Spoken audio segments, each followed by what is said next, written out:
Hay nako, dili niya ipa change ang clothes niya, nag-leakage man na iyang urine, so sakitan siya diri nga part. I have no choice but to cut the clothes, but someone who is our neighbor can stitch it back.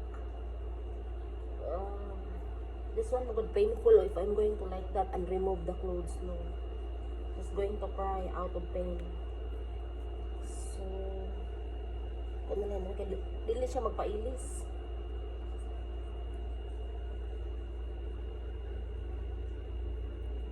Loy kay si Mark at TV usay magilak ko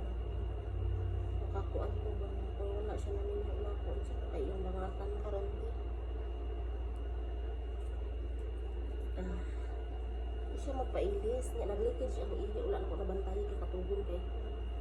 wala ko na ilis sa diaper.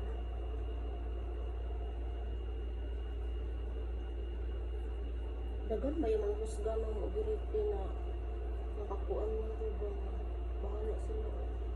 silang kinabuhi basta ako nababili na ako na naluoy ang mahal na makbabay ay kayo biktima binasa sa Pinay tanaw mo ulit mo na kayo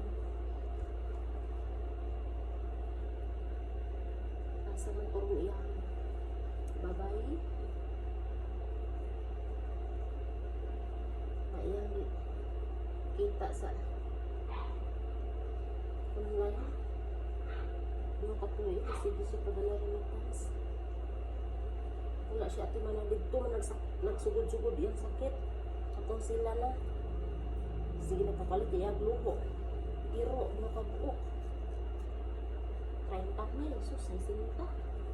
na iro nga mahal mo mga katikin na ay ginao ko nauloy kayo iyahan ko painful so ow siya I don't want him ow